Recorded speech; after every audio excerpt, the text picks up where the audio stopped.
कभी सोचा है जब ये फैंसी जिम और मशीनें नहीं थी तब लोग बॉडी कैसे बनाते थे? वो कौन सा सीक्रेट था जिससे योद्धाओं और ग्रीक गॉड्स जैसी फिजिक बनती थी? वो सीक्रेट आज भी उतना ही पावरफुल है और वो आपके पास पहले से ही मौजूद है। हाँ, आप में से कई लोग हर रोज शीशे में खुद को देखते होंगे और सोचते होंगे काश मेरी भी बॉडी ऐसी ही होती, काश मुझ पर भी कपड़े ऐसे ही अच्छे लगते। लेकिन फिर जिम की भारी भरकम फीस, आने जाने का झंझट और हजारों एक्सरसाइजेस का कंफ्यूजन आपको वापस वहीं रोक देता है। तो चलो पहले ये समझते हैं कि एक अट्रैक्टिव बॉडी होती क्या है। इसका मतलब पहलवान बनना बिल्कुल नहीं है। इसका मतलब है बैलेंस्ड और नेचुरल लुकिंग फिजिक। जरा सोच कर देखो, चौड़े कंधे जो टी शर्ट में अलग ही दिखे, एक पतली वेस्ट जो आपको वो किलर वी शेप वाला लुक दे, टोन्ड आर्म्स और हल्के फुल्के विजिबल एब्स। बेसिकली एक ऐसी बॉडी जो सिर्फ स्ट्रॉन्ग ना हो बल्कि आपको कॉन्फिडेंट फील भी कराए, चाहे आप कुछ भी पहनो। और अगले 10 मिनट में मैं आपको इसी बॉडी को घर पर बनाने का वो सीधा, इजी और स्टेप बाय स्टेप रूटीन और रास्ता बताने वाला हूँ जिसमें कोई भी कंफ्यूजन नहीं है। देखो, ये कोई मैजिकल वीडियो नहीं है, ये एक प्रॉमिस है। अगर आपने इस वीडियो में बताई गई बातों को अगले 90 दिन तक पूरी ईमानदारी से फॉलो किया तो मैं गारंटी देता हूँ कि आप सिर्फ अपनी बॉडी नहीं बदलोगे, आप अंदर से बदल जाओगे। आपका कॉन्फिडेंस, आपकी एनर्जी, आपका खुद को देखने का नजरिया, सब कुछ बदल जाएगा। तो अगर आप सच में अपनी लाइफ को बदलने के लिए तैयार हो तो अगले 10 मिनट के लिए सब कुछ भूल जाओ, क्योंकि आपकी नई जिंदगी का पहला दिन अभी शुरू होता है।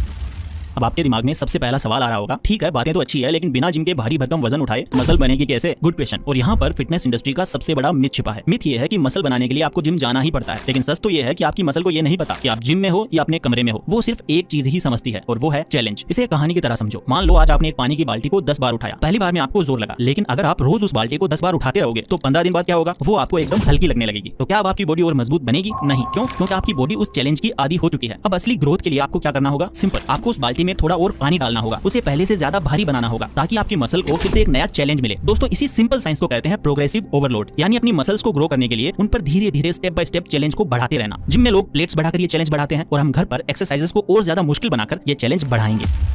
हम रैप्स बढ़ाएंगे, 10 पुशअप से 15 पुशअप। हम एक्सरसाइजेस का फॉर्म बदलेंगे, नॉर्मल पुशअप से डायमंड पुशअप। हम रेस्ट टाइम कम करेंगे। तो दिमाग से ये बात निकाल दो कि आपको वजन उठाना है, नहीं, आपको अपनी बॉडी को चैलेंज देना है और ये चैलेंज हम घर पर ही बनाएंगे। अब जब आप इसके पीछे का साइंस समझ चुके हो तो चलो अब असली एक्शन पर आते हैं। पेश है आपका the home workout plan. So alright warrior, theory बहुत हुई, अब है एक्शन का time. Welcome to your 90 days blueprint. इस प्लान को मैंने 3 हिस्सों में बांटा है ताकि आपकी पूरी बॉडी बैलेंस्ड तरीके से ग्रो हो, पुश, पुल एंड लेग्स। लेकिन इस प्लान को शुरू करने से पहले एक गोल्डन रूल मैं आपको बताना चाहूंगा और वो है form is greater than reps. 10 गलत पुशअप्स लगाने से बेहतर है 5 सही पुशअप्स करना। हर मूवमेंट को फील करो, मसल को स्क्वीज करो, जल्दी जल्दी नहीं, सही सही करना है। तो हमारा वीकली शेड्यूल कुछ ऐसा होगा। हम हफ्ते में सिर्फ 3 से 4 दिन ही वर्कआउट करेंगे। याद रखना, ग्रोथ वर्कआउट के दौरान नहीं बल्कि रेस्ट के दौरान होती है। मंडे को हमारा होगा पुश डे, इसमें हम फोकस करेंगे चेस्ट, शोल्डर्स और ट्राइसेप्स के ऊपर। ट्यूसडे को हमारा होगा rest because recovery is the key. Wednesday को हमारा होगा पुल डे, जिसमें हम फोकस करेंगे बैक एंड बाइसेप्स के ऊपर। देन थर्सडे को हमारा होगा रेस्ट, इससे हमारी मसल्स हील होंगी। फ्राइडे को हमारा होगा लेग्स एंड कोर डे, जिसमें हम फुल लेग्स और एब्स के ऊपर फोकस करेंगे। देन सैटरडे को हमारी होगी एक्टिव रिकवरी, जिसमें हम हल्की स्ट्रेचिंग और 30 मिनट की वॉक करेंगे। देन संडे को होगा फुल रेस्ट, जिसमें आपको अपने पूरे दिन को एंजॉय करना है। अब जब तुम ये समझ गए हो तो एक छोटी सी अनाउंसमेंट जरूर सुन लो, क्योंकि ये भी आपकी एनर्जी और मोटिवेशन से ही जुड़ती है। इस 16 अक्टूबर को शाम 7 बजे अनअकैडमी नीट और जेईई नेक्सस यूट्यूब चैनल पर होने जा रहा है अनअकैडमी उत्सव 2025। ये स्टूडेंट्स के लिए दिवाली से पहले ऐसा सेलिब्रेशन है जहां तुम्हारे फेवरेट एजुकेटर्स अपने एथनिक एवतार्स में नजर आएंगे। ये इवेंट मस्ती, गेम्स और सरप्राइजेस का एक परफेक्ट ब्लेंड होने वाला है। जी हां, क्योंकि आप अनअकैडमी उत्सव को यूट्यूब पर लाइव अटेंड करके जीत सकते हो 12 करोड़ के mega prizes, including the latest iPhone 17 Pro Max, smartphones, tablets और गिफ्ट वाउचर्स। बस डिस्क्रिप्शन में दिए गए लिंक पे क्लिक करो, अपनी लॉटरी टिकट रजिस्टर कर लो और हां, नोटिफाई मी पे क्लिक करना बिल्कुल मत भूलना, क्योंकि विनर्स लाइव इवेंट के दौरान ही अनाउंस होंगे। और हां, अगर तुम रजिस्टर करते वक्त अपनी लिंक अपने दोस्तों के साथ शेयर करते हो तो हर 2 सक्सेसफुल रजिस्ट्रेशंस पे मिलेगी 1 एक्स्ट्रा लॉटरी टिकट। मतलब जितनी ज्यादा टिकट्स उतने ज्यादा जीतने के चांसेस। और सिर्फ लाइव अटेंडीज के लिए है एक बम्पर सरप्राइज प्राइज भी, जो इवेंट में ही रिवील होगा, एकदम एक्सक्लूसिव। तो अभी के अभी रजिस्टर कर लो। अब अपने टॉपिक पर वापस आते हैं। तो अब बात करते हैं एक्सरसाइजेस की। हर एक्सरसाइज के आपको 3 सेट लगाने हैं और हर सेट में 10 से 15 रेप्स निकालने की कोशिश करनी है, जब तक कि आपकी मसल ये ना बोल दे कि बस अब और नहीं। तो सबसे पहले बात करते हैं पुश डे की, जिसमें हम फोकस करेंगे चेस्ट, शोल्डर्स और ट्राइसेप्स के ऊपर। So number 1 pushups. पुशअप्स के आपको 3 सेट लगाने हैं और हर सेट में 10 से 15 रेपिटेशंस आपको करने हैं। जब नॉर्मल पुशअप लगाना आपको आसान लगने लगे तो अपने पैर किसी ऊंची जगह जैसे सोफे या कुर्सी पर रखकर इंक्लाइन पुशअप्स करो, इससे आपका चैलेंज और भी ज्यादा बढ़ जाएगा। Number 2 pike pushups. इसके आपको 3 सेट लगाने हैं और हर सेट में 8 से 12 रेपिटेशंस आपको करने हैं। ये आपके शोल्डर्स के लिए बेस्ट एक्सरसाइज है। इसमें धीरे धीरे आपको नीचे जाना है और एक्सप्लोसिव तरीके से आपको ऊपर आना है। नंबर 3 चेयर और बेड डिप्स। इसके आपको 3 सेट लगाने हैं और हर सेट में 10 से 15 रेपिटेशंस होने चाहिए। ये आपके ट्राइसेप्स को टारगेट करेगी, जिससे आर्म्स का साइज बढ़ता है। जब ये आसान लगने लगे तो अपने पैरों को सीधा कर लो या गोद में कोई भारी चीज जैसे किताबों से भरा बैग आदि रख लो। तो ये तो था हमारा पुश डे। अब हम बात करते हैं पुल डे के बारे में, जिसमें सबसे पहली एक्सरसाइज है नंबर 1 बॉडी वेट रोज या फिर बेडशीट रोज। इसके आपको 3 सेट लगाने हैं और हर सेट में 10 से 15 रेपिटेशंस आपको करने हैं। ये घर पर बैक ट्रेन करने की सबसे ज्यादा इफेक्टिव एक्सरसाइज है। एक मजबूत दरवाजे में कोई भी चादर फंसाकर या मजबूत टेबल के नीचे लेटकर आप इसे कर सकते हैं। जितना आप जमीन के पैरेलल होंगे ये एक्सरसाइज उतनी ही मुश्किल होगी। इसमें आपको अपनी बैक को स्क्वीज होते वक्त फील करना है। Number 2 Superman. इसके आपको 3 सेट लगाने हैं, हर सेट में 15 से 20 रेपिटेशंस आपको करने हैं और जब आप टॉप पे जाओ तो आपको 2 सेकंड्स के लिए होल्ड भी करना है। ये आपकी लोअर बैक के लिए बहुत ज्यादा जरूरी है। हर रेपिटेशन में अपनी बैक मसल को अच्छे से स्क्वीज करना है। तो ये बात कर ली हमने फुल डे के बारे में। अब हम बात करते हैं नंबर 3 लेग्स और कोर डे के बारे में, जिसमें हम टारगेट करेंगे अपनी लेग्स और एब्स को। जिसमें सबसे पहली एक्सरसाइज है स्क्वाट्स। इसके आपको 3 सेट्स लगाने हैं। हर सेट में 15 से 20 रेपिटेशंस आपको करने हैं। जब ये आसान लगने लगे तो नीचे जाकर 2 सेकंड होल्ड करो या अपने कंधों पर एक भारी बैग रख लो। यहाँ पर सबसे जरूरी है आपकी फॉर्म, आपको अपनी फॉर्म सही रखनी है। इसके बाद है नंबर 2 लंजेस। इसके आपको 3 सेट लगाने हैं। हर सेट में 10 से 12 रेपिटेशंस आपको करने हैं। ये बैलेंस और स्टेबिलिटी के साथ साथ आपके ग्लूट्स और क्वाड्स को भी टारगेट करता है। इसके बाद अगली एक्सरसाइज है नंबर 3 प्लैंक। इसके आपको 3 सेट्स लगाने हैं और इसमें आपको कम से कम 30 से 45 सेकंड्स तक अपने आप को होल्ड करके रखना है प्लैंक पोजीशन में, जब तक आप कर पाओ। ये सिर्फ एब्स के लिए नहीं, आपकी पूरी कोर की स्ट्रेंथ के लिए है। अपनी बॉडी को एक सीधी लाइन में रखने की कोशिश करनी है। ये काफी ज्यादा पावरफुल एक्सरसाइज है। इसके बाद है नंबर 4 क्रंचेस। इसके आपको 3 सेट लगाने हैं और हर सेट में 15 से 20 रेपिटेशंस आपको करने हैं। इसको आपको धीरे धीरे करना है और अपनी एब्स को स्क्वीज करने पर फोकस करना है। गर्दन पर बिल्कुल भी जोर नहीं लगना चाहिए। तो ये है आपका वर्कआउट प्लान, सिंपल, पावरफुल लेकिन इफेक्टिव। लेकिन एक कड़वा सच बताऊं, आप दुनिया का बेस्ट वर्कआउट प्लान भी फॉलो कर लो, आपको 1% भी रिजल्ट नहीं मिलेगा अगर आपने अगले पार्ट को मिस कर दिया, क्योंकि असली गेम वर्कआउट के बाद शुरू होता है। The game changer, your diet. जैसा कि मैंने कहा था कि असली गेम वर्कआउट के बाद ही शुरू होता है, तो वो गेम है क्या? वो गेम है रिकवरी। और रिकवरी का सबसे बड़ा हथियार है आपका खाना, आपका फूड। इसे ऐसे समझो, जब आप पुशअप्स करते हो तो आप असल में अपनी चेस्ट की मसल्स को हल्का हल्का तोड़ रहे होते हो, इसको माइक्रो टीयर्स बोलते हैं। आपकी बॉडी कहती है कि अरे यहाँ तो टूट फूट हो गई, इसे ठीक करना पड़ेगा और अगली बार के लिए पहले से ज्यादा मजबूत बनाना पड़ेगा। लेकिन उस टूटी हुई दीवार को दोबारा बनाने के लिए बॉडी को सीमेंट तो चाहिए ना, और वो सीमेंट है आपका प्रोटीन। और उस सीमेंट को दीवार तक ले जाने वाले मजदूरों को एनर्जी कहां से मिलेगी? वो एनर्जी है कार्बोहाइड्रेट्स। अगर आप वर्कआउट करके मसल तो तोड़ रहे हो, लेकिन उसे बनाने के लिए सही सीमेंट और एनर्जी नहीं दे रहे हो, तो आपकी बॉडी कभी ग्रो नहीं करेगी। Simple, the perfect diet plan. आपको कोई भी फैंसी डाइट नहीं करनी, आपको कोई महंगे सप्लीमेंट नहीं लेने, आपको बस अपनी किचन में जाना है। और इसका गोल्डन रूल ये है कि 80% आपको घर का बना पौष्टिक खाना खाना है और 20% जो आपका मन करे, बस इतना ही करना है। बाहर का तला भुना जंक फूड और सॉफ्ट ड्रिंक्स को कम से कम करना है। यहाँ मैं आपको कुछ चीजें बताता हूँ जिनको आपको अपनी डाइट में शामिल करना ही करना है। सबसे पहला फ्यूल जो सबसे इंपॉर्टेंट है वो है प्रोटीन। ये आपकी टूटी हुई मसल्स का सीमेंट है, इसके बिना ग्रोथ पॉसिबल नहीं है। और ये आपको मिलेगा कहां से? अंडे, पनीर, दाल, चने, सोया चंक्स, दूध और दही से आपको ये मिलेगा। नंबर 2 फ्यूल है कार्ब्स। ये आपकी बॉडी का पेट्रोल है, ये आपको वर्कआउट करने की एनर्जी देता है। और ये मिलेगा कहां से? रोटी, चावल, ओट्स, आलू, शकरकंद और फलों से। इसके बाद नंबर 3 जो है वो है हेल्दी फैट्स। ये आपकी बॉडी का लुब्रिकेंट है, ये हार्मोन्स और जोड़ों के लिए काफी ज्यादा जरूरी है। और ये मिलेगा आपको बादाम, अखरोट, घी और मूंगफली से। एक और चीज जिसे लोग हमेशा भूल जाते हैं वो है वाटर, पानी। दिन में कम से कम 3 से 4 लीटर पानी पियो। आपकी 70% मसल्स पानी ही है, पानी को कभी भी कम मत समझना। तो अब आपके पास वर्कआउट प्लान है और उसे सपोर्ट करने के लिए फ्यूल प्लान भी है, लेकिन इन दोनों को जो चीज आपस में जोड़कर रखेगी वो सबसे ज्यादा जरूरी है। और वही है इस ट्रांसफॉर्मेशन का आखिरी और सबसे powerful secret, the final secret. तो वो आखिरी सीक्रेट क्या है? वो कौन सी चीज है जो एक सफल इंसान और एक हार मान लेने वाले इंसान में फर्क पैदा करती है? वो सीक्रेट है कंसिस्टेंसी। मोटिवेशन एक चिंगारी की तरह है जो आज है कल नहीं, लेकिन डिसिप्लिन वो आदत है जो आपसे तब भी काम करवाती है जब आपका बिल्कुल भी मन नहीं करता। जिस दिन आपको आलस आएगा ना, उसी दिन आपकी असली लड़ाई होगी। जिस दिन आप थके हुए होंगे, उसी दिन असली परीक्षा होगी। जिस दिन आपको लगेगा कि कुछ नहीं बदल रहा, उसी दिन आपको खुद पर सबसे ज्यादा भरोसा करना होगा। ये 90 दिन का सफर आपकी सिर्फ बॉडी का ट्रांसफॉर्मेशन नहीं है, ये आपके विल पावर का टेस्ट है। आप हर रोज खुद को एक वादा करोगे और उसे निभाओगे। सिर्फ 30 मिनट का वर्कआउट और घर का बना पौष्टिक खाना, बस इतना ही। जब आप ये छोटी छोटी लड़ाइयां हर रोज जीतोगे तो 90 दिन बाद आप शीशे में सिर्फ एक बेहतर बॉडी वाला इंसान नहीं देखोगे, आप एक ऐसा इंसान देखोगे जो रोज अपने वादे पूरे करता है। एक ऐसा इंसान जो मुश्किल होने पर हार नहीं मानता। और वही कॉन्फिडेंस आपकी चाल में, आपकी आवाज में, आपकी आंखों में झलकेगा। Your 90 days challenge starts now. तो अब सब आपके हाथ में है। मैंने आपको रास्ता दिखा दिया है, मैंने आपको साइंस समझा दिया है, वर्कआउट प्लान दे दिया है और फ्यूल प्लान भी बता दिया है। अब आपको बस एक कदम उठाना है, जिसमें सबसे पहला कदम है इस वीडियो को लाइक करना, ताकि आपके लाइक्ड वीडियोस में सेव हो जाए और आप इसे दोबारा देख सको। और चैनल को सब्सक्राइब करो, क्योंकि मैं इस 90 दिन के सफर में आपके साथ हूं और मैं आगे और भी वीडियोस बनाऊंगा जो आपकी मदद करेंगे। दूसरा और सबसे जरूरी कदम, कमेंट सेक्शन में जाओ और लिखो Day 1 I am ready। ये सिर्फ एक कमेंट नहीं है, ये आपका खुद से किया गया एक पब्लिकली प्रॉमिस है। ये इस कम्युनिटी को बताया गया आपका एक ऐलान है कि आप इस चैलेंज के लिए तैयार हो। याद रखना, आज से 90 दिन तो वैसे भी गुजर ही जाएंगे। सवाल ये है कि 90 दिन बाद आप कहां होना चाहते हो? उसी जगह पर कंप्लेन करते हुए या फिर एक नए, ज्यादा कॉन्फिडेंट और ज्यादा पावरफुल वर्जन के रूप में? The choice is yours. Your time starts now.